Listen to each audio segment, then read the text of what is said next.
Joo. Oli tullut aika paljon kysymyksiä Instagramista tästä autosta ja siihen kyselyyn, mihin mä laitoin, niin suurimman osan halusi nähdä esittelyvideon tästä meidän autosta, niin me nyt tehdään sit sellainen.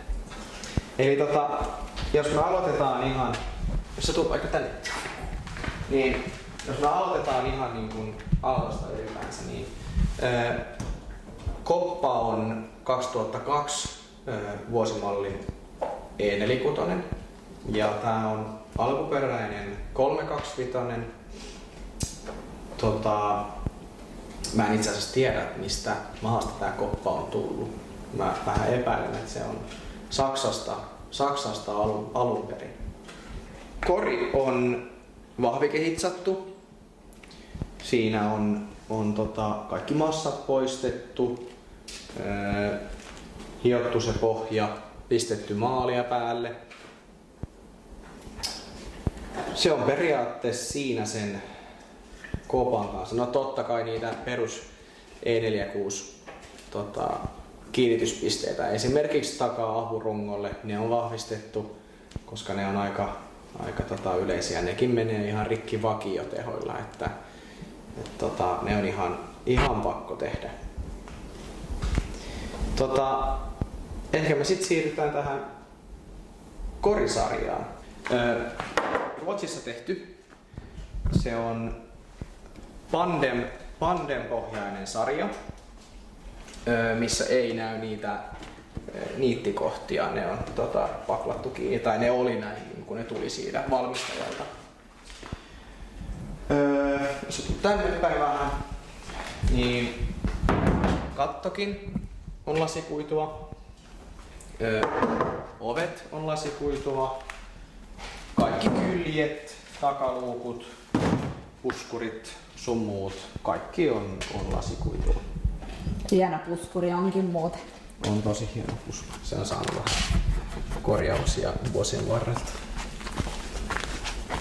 Ei oo ihan suora enää. Ei. Niin. Ja sitten vielä hauska fakta tässä, että tää on itse asiassa 4. vuosi näillä samoilla lasikuiduosilla. Että tää on kyllä kestänyt tosi hyvin nyt. Nyt tässä näkyy vähän reikiä ovessa ja tällaista, mutta se nyt kuuluu tähän asiaan. Joo, vielä siitä kopasta, vaikka mä haluan ottaa nyt tälle osiona tämän esityksen, niin otan nyt kopasta ensin. Eli tässä edessä meillä on sitten vahvistetut nämä iskaritornit ja vielä keulakin vahvistettu putkilla. Ja sitten tässä edessä on sitten putkirunko, mihin meidän puskuri tulee kiinni. Tässä on kiinnikkeet intercoolerille tai välijäähdyttimelle, niin kuin suomeksi sanotaan. Joo, sama homma tässä. Tässä itse asiassa ei ole sitä tukea sinne turvakaaren kiinni. Sitä ei ole tehty, koska tämä on tehty niin kuin FD-säännöillä, mikä on mun mielestä vähän outoa, mutta ihan ehkä järkevää jossain tapauksessa. Ja periaatteessa Demekissäkään niin ei saisi olla vahvistettu, tai siis ei saisi niinku olla yhdistetty turvakaareen noita iskaritorneja. Ehkä me mennään suoraan tähän moottoriin itse asiassa nyt. Tää on M50 B25 vakiona, mihin on laitettu 28 kampura. Ja alakerrassa on Visekon männät 84,5 mm porauksella ja H-profiilikanget. Sitten jos mennään ylöspäin siitä, niin kansi on M52 eli alulohkosta. Se on portattu Se on Valtosen Motorsportin tekemä kansi, niin kuin alun perin tarkoitettu itse asiassa ralliautoon. Ja mä ostin sen joltain rallimieheltä niin kuin raaka kansi. Ja sinne pistettiin sitten plus 1 millin supertekit, inkonelit pakopuolelle. Ja nokkina meillä on ihan perus non-vanoksen imunokat. Joo. Niin, non-vanoksen imunokat, vakionostimet. Mulla on vähän sellainen filosofia, että mä tykkään käyttää ihan kaikki mahdollisimman vakiona kuin vaan pystyy. Totta kai niitä niinku männät kanget, venttiilijouset, ne on BPF:n Stage 1. Ja joo, siitä ehkä nyt sitä niinku raakan moottorista. Että sitten 1300 cc suuttimet, Nuken polttoainekisko, hieno logo tossa. Ja J-Speckin imusarja, Kiinan imusarja, mutta siis tää on oikeesti tosi hyvälaatuinen. Mä yllätyin jopa kun mä näin tän, että sopii tosi hyvin ja on niinku, on hyvää tavaraa. Sitten meillä on tällainen Kiinan ryöstölaippa siihen öljykuulerille. Meillä ei oo S50 suoratinjalkaa. Sitten ehkä tollanen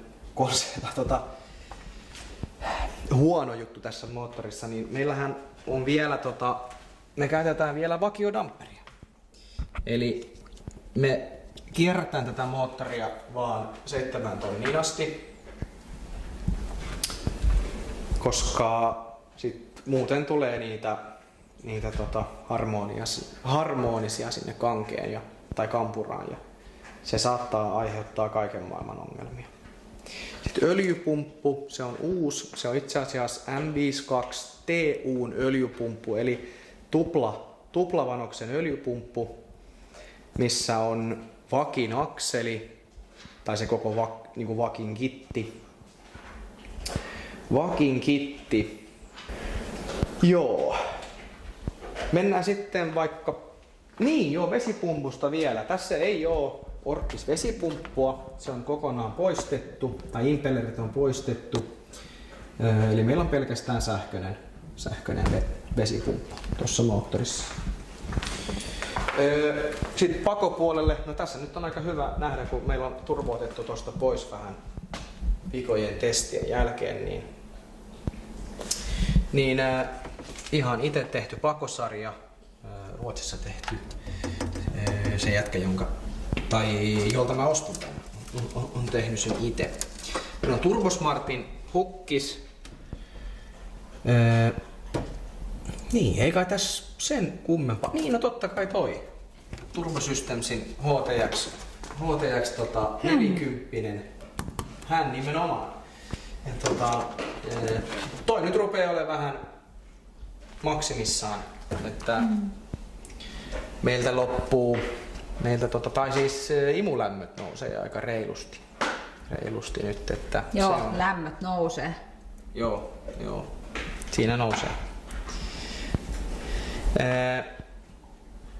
Joo, no puhuen sitä imulämmöstä, niin 4 tuuman kuuleri, Kiina kennot, totta kai, ei ole varaa muille.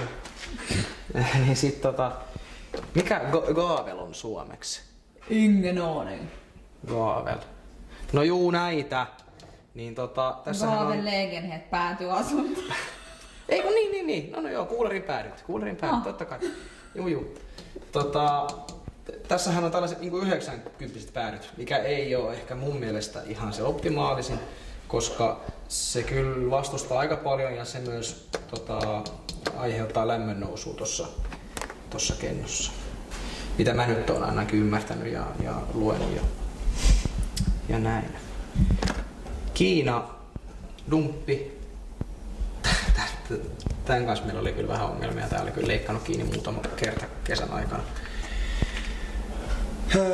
Mitäs muuta moottorista? Mä en kyllä nyt keksi oikeastaan mitään. Me käytiin tää nyt aika hyvin mun mielestä läpi.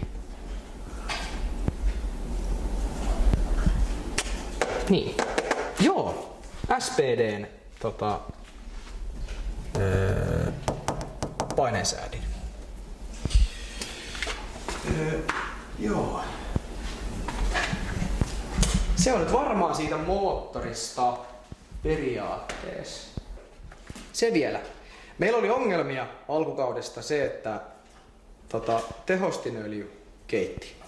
Niin sit oli se mun mielestä Ojatalo, joka antoi vinkin, että Ojatalo antoi vinkin, että kannattaa laittaa se Biltsun pikkukuuleri sinne. Ja nyt meillä on niin kun öljykuuleri vielä alle laitettu. Eli tämä tossa näkyy ehkä eli vähän huonosti. Mutta Noin. joo. Mutta joo. Voidaan sit vielä, mennään sit tämän jälkeen vielä auton alle ja katsotaan vaihdelaatikko, kytkin, jne. Ehkä mä leikkaan näitä osia ihan yhteen. Katsotaan mihin kohtaan me laitetaan, mutta ehkä mennään nyt sitten tänne auton sisään.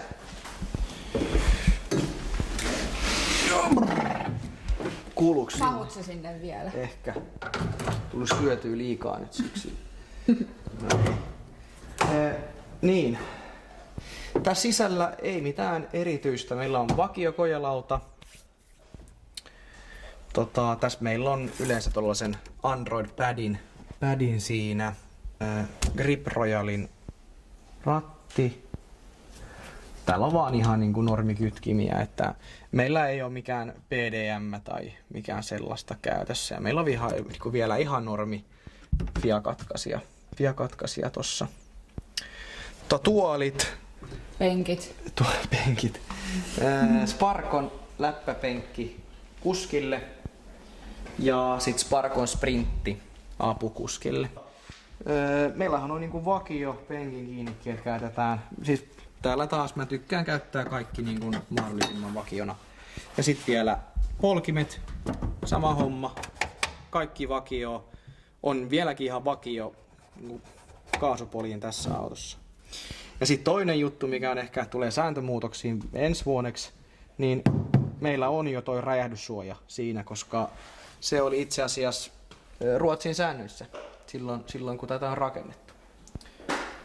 Tää on kyllä tosi hyvä, koska mä en kyllä halua vauhtipyörää pään jalkaa. Se ei ole ehkä paras juttu. Joo, ei toivois. Ei. Mitäs muuta sisällä? Ehkä sä pääset tuosta toisesta puolesta. Mä voin tulla sinne. Onnea tiluista.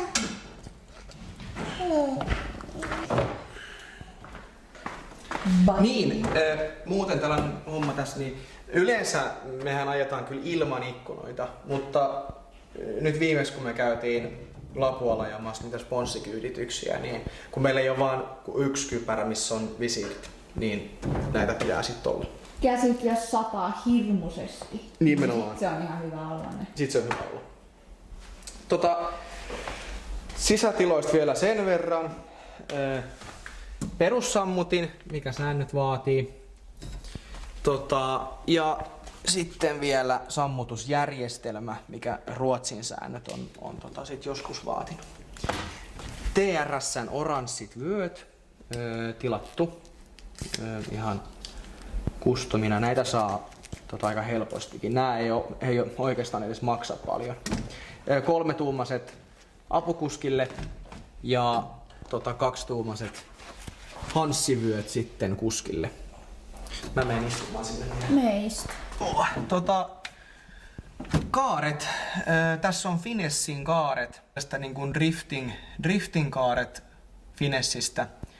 Mut sitten jos sä vaikka pääseksää noita kuvaamaan, niin tossahan se on niin kuin yhdistetty sinne apparin lattiaan. Ja toi on ihan vaan niin kuin vahvistuksena, että jos tulee joku niin kuin tosi kova kolari, niin sun jalat ei mene poikki, koska se niin kuin pitää, että jalkatilan lattia kasassa. VRC-putket ei ole pakolliset, mutta on todella hyvää niin kuin olla, koska jos sä meet katolle, niin yleensä se on tästä kohdasta, missä ne sitten menee sisään. Sitten katossa vieläkin ekstra putkia. Tässä meillä on niin kuin V-mallinen putki tossa ja sitten vielä V-mallinen tohon alle. Ja sitten tällainen ristikko tässä, missä on vielä turvavöiden kiinnitykset. Ja pehmostetta totta kai. Tässä on koko auton aivo. Tässä on niinku aivot, että me käytetään Maxecun sporttia ja mä en kyllä käyttäisi mitään muuta kuin Maxecua, jos mä rakentaisin uutta tai vanhaa. Ihan mitä tahansa. Tää on toiminut, aina toiminut, on niin helppo käyttää, niin helppo tehdä vianetsintää, jos on jotain niin kuin, johtosarjoissa sun muut. IRPn käsijarru. Gearmotiven shifteri, katsotaan vielä lähempänä laatikkoa myöhemmin. Sitten rattiakseli ei ollut itse asiassa hitsattu kiinni, koska Ruotsissa ne tietää miten näitä autoja rakennetaan. No ei, en mä nyt silleen, mutta... joo. Oliko tässä sitten muuta? Mä en keksi nyt muuta. Mennään sitten ehkä taaksepäin.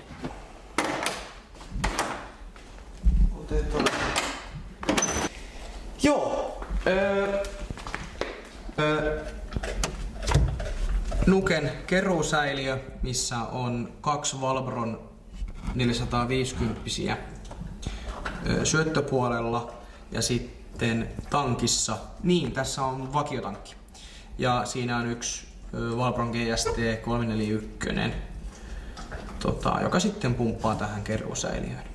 Sitten Davis Craigin 150 vesipumppu vesijärjestelmälle. Tämä on meille toiminut hyvin. Yksi pumppu on särkenyt, kun laakeri leikkasi, sit se palo se moottori. Mutta muuten tosi hyvin. Tosi hyvin tää on mennyt. Niin tässä on joku jenkkisyylari. En itse asiassa tiedä mistä autosta. Mä en edes tiedä mitat. Mutta se on iso. Se on iso. Ja tää on tosi niin hyvin riittänyt meille. Sitten meillä on Volvon Flekti, 940 Flekti. Tää on tosi tehokas. Ja vielä se, että tää on helppo löytää. Tää on halpa, jos se menee rikki. Ja no eihän nyt mene rikki, mutta jos nyt menisi. Niin, se vielä, jos sä tulet tän takia tää auto on varmaan niin hyvä, koska tässä on Volvo paisuntasäiliö. Pitää ottaa kortti irti ja näyttää. Oh boy. Volvo.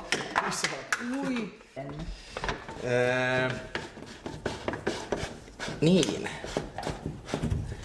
Sitten niin vakiotankki, sitä mä mainitsin. Ja sitten me ollaan tehty tällaisen täyttöjärjestelmän. Niin, sille kyllä pitäisi jotain tehdä. No tää on ollut kyllä ihan hyvä, kun tankkaa jossain niin kuin asemilla, kun pystyy työntämään se pistooli suoraan sinne, mutta sitten kisapaikalla se on vähän työlästä. Se on vähän. Siihen pitäisi kyllä tehdä joku fiksi. Joo. Takapään puskuriraudat sun muut. Eli joo. Tässähän on nyt niinku leikattu tosta poikki ja sitten tehnyt tällainen pienempi runko tähän taakse, missä on niinku nostokohta, kiinnikkeet näihin, sanotaanko itse puskurirautoihin. Tätähän nyt pitää sit muuttaa ensi vuodeksi, koska se on niin kuin säännöt sanoo, että nämä pitää olla niin kuin maksimissaan 25 milliä niin kuin puskuripinnosta irti. Eli tämä esimerkiksi ei ole sallittu, että se niin kuin heiluu tämän verran. Tämä pitää olla niin kuin ihan siinä kiinni. Mutta nämä on kuitenkin saanut vähän hittiä, niin nämä olisi hyvä vaihtaa kuitenkin. Kai se on mihinkään päin ajanut.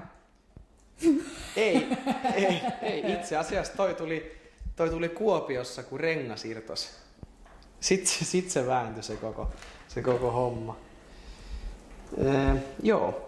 Niin ja sitten tässä on vielä tällainen tuki tehty. Mä en itse asiassa tiedä ehkä nyt sen takia, ettei se joustaisi tosta, kun nostaa ylös. Ja sitten tänne on vielä porattu, että jos tulee kova hitti niin kuin takalta, niin takaa. Niin sit nämä vääntyy, ettei sit koppa mene pilalle. Se on niin kuin tosi tärkeä miettiä tai niin kuin suunnitella, kun sä rakennat autoa, että siinä pitää olla niitä kohtia, joka saa mennä rikki, ettei sit taas jotain isompaa mene rikki. Että mieluummin sä vaihdat sit pienen osan vaikka putkirungosta, että koko koppa on vino. Joo. Niin. Takavalot. Näähän yleensä särkyy aika nopeasti. Ottaa betoniin jne. Niin tännehän on nyt vaan laitettu tällaista niin kuin punaista ajovalokalvoa ton niin kuin umpion päälle. Et tänne on vaan lasit otettu pois ja umpion päälle laitettu Ja siis tää on halpa fiksi ja kestää myös. Esimerkiksi tässähän se on vetänyt betoniin ja se on ihan vielä. Niin. Tosta se nyt repsottaa. Mutta ehkä me saadaan vielä joku kokonaiskuva tästä autosta ennen kuin me nostetaan se ylös, koska tuossa nurkassa on hyvä seisoo. Joo. Niin. 59 North Wheelsin D003. 8,5 edessä, 9,5 takana. Ja edessä meillä on nyt 235 leveä eturengas ja takana meillä on ollut 265 koko kauden. Joo. Ehkä nostetaan auto ylös ja katsotaan vielä alapuolesta kaikki tukivarret, sumut.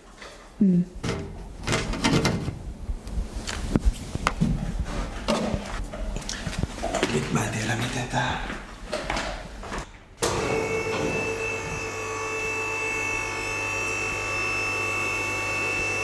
Joopa joo. No niin. Nyt auto on ylhäällä, niin mennään ehkä ensin sinne etupuolelle katsomaan mitä meillä on tässä. Eli meillä on Weissfab V2, eli tässä ei ole Ackermanni-säätöä ollenkaan. Sitten meillä on vielä veitsivakaajat edessä ja takana. Edessä on aika jäykkä. Joo, jäykkä. Niin, aika jäykkä ja nämä veitset on nyt niin kuin asetettu siihen niin kuin pehmeämmälle tasolle. Et ei olla itse asiassa vielä edes kokeiltu sitä niin kuin jäykkää tasoa, mutta se pitää nyt kokeilla ensi vuonna. Sitten meillä on, emme kyllä halua ehkä kertoa kaikki meidän asetukset tässä, niin pidetään ne vähän secretinä tässä. AST:n coiloverit. Nämä on yksisäätöiset edessä, eli 5100-sarjalaiset. Niitä saa M-Pro Racingistä. Ne maahan tuo näitä Suomessa ja on todella hyvää palvelua ja antaa myös vinkkejä niin kuin itse säätöön. Eli tässä on 100-kiloiset etujouset ja tässä on vielä apujousi tuossa ylhäällä. Ja tämähän on tällainen niin kuin invertoitu, eli tää on niinku se paksuosuus on tässä ylhäällä, joten tää oikeasti sitten kestää, jos tulee jotain törmäyksiä tähän eteen. Kun taas niitä meidän vanhoja, niin ne oli vähän kierroja aika nopeasti. Aika pienestä ne kyllä menee. Jarrut on E36 325 vakiot. Siinä on Yellowstaffin palat, mutta ei oikeastaan paljon muuta. Meillä on Purple Tagin hammastanko. Eli se tarkoittaa, että meillä on niin kuin 3 kierrosta tapista tappiin. Tai lukosta lukkoon, miten se nyt sanotaan. Kun sitten taas se vakio näissä on ollut 3.2. Joo, mennään sitten taaksepäin. Tässä on aika likasta sitten. Joo. Mutta ainakin on ruostesuojaa. On jotain droppaa tuolta. Joo, se on vähän kun mä en osaa tehdä näitä stefoja. Tai edes asentaa niitä. Nyt sä ehkä vähän liian lähellä. Mua vähän huolestuttaa se mikkihomma. Gearmotiven laatikko. Ei ollut mitään ongelmia. Kuhan sit vaan muistaa käyttää kumiset tuet ja suht kovat moottorin tuet. Kytkin, ehkä tässä näkyy jopa. Näkyykö sinne sisälle? Tuosta reiästä. Ehkä ei näe. No jotain siinä näkyy. Aika huonosti. Mutta siinä on Saxin RCS 200 kytkin. Siinä on ne paksummat levyt. Eli onko se nyt 7,8 milliä ne levyt. Sitten laatikon jatkeena niin Cardani adapteri. Myös Gearmotivesta. Eli tässähän oli ennen diesellaatikko, eli GS5 5-lovinen diesellaatikko. Ja siis tällä adapterilla niin se on täysin Bolton swappi. Eli tänne saa sit vaan 110 millisen rätin ja sama Cardani, mikä sulla on sitten ollut sen kanssa. Cardani on customi, se on tehty Cometilla ja 2-osainen Cardani, niin kuin tämän laatikon kanssa pitääkin olla. Ja munkin mielestäkin aina kannattaisi käyttää 2-osasta Cardania. Mutta totta kai jos se on vähän lyhyempi, niin sit varmasti onnistuu. Joo, mennäänkö sit taaksepäin? 3,5 tuumainen pakoputkisto 2 niin vaimentimella. Näillä nyt oikeastaan ei tee mitään, ei se aata ääneen ollenkaan. Tää on ollut aika rajalla äänen kanssa, mikä nyt pitää muuttaa ensi kaudeksi. Eli tänne tulee varmaan joku iso Simonsin vaimen niin sinne taakse. 20 perä. Ja sit jos sä tuut tänne, niin meillähän on tämä iso CV-nivel tässä, eli on sinne 110 millinen tää, jos mä nyt muistan oikein. Joo.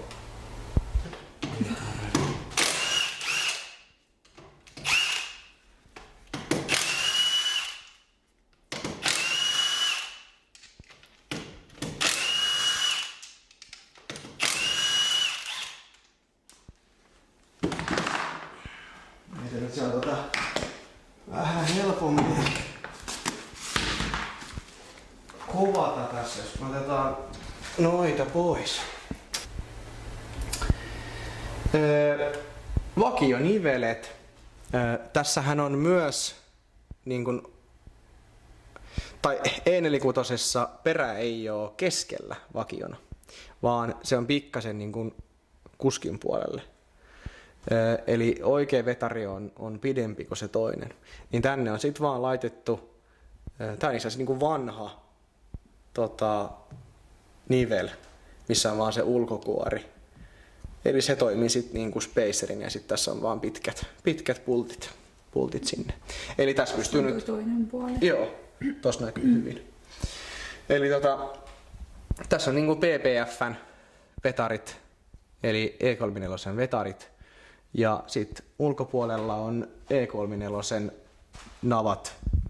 Ja mikä noin nyt sitten on, mikä tuossa sisäpuolella on. Pieni hetki, mä käyn hakemassa valtaa. Joo. Noin. Mutta tossa näkyy aika hyvin, että millainen se on. Ja sitten tässä on ihan normi kambervarret.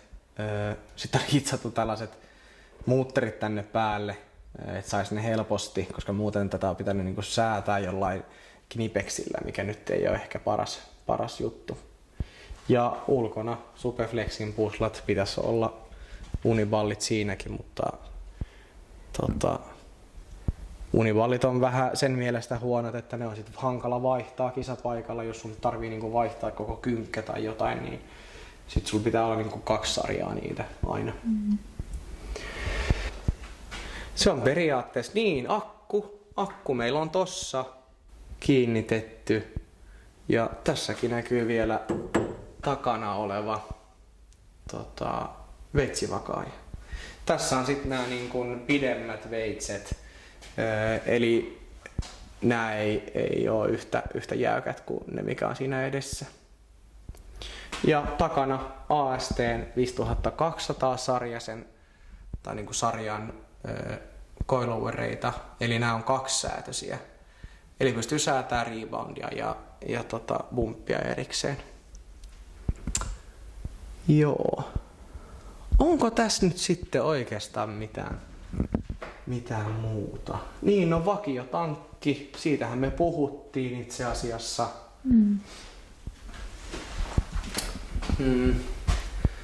Kun mä katson tätä, niin ehdottomasti nyt pitäisi oikeasti pestä tämä. Ihan hirveä tässä alla. Ei ole pesty viime ajan jälkeen, kun tulikin yhtäkkiä. Talvi yllätti suomalaiset. Niin, taas kerran. Niin.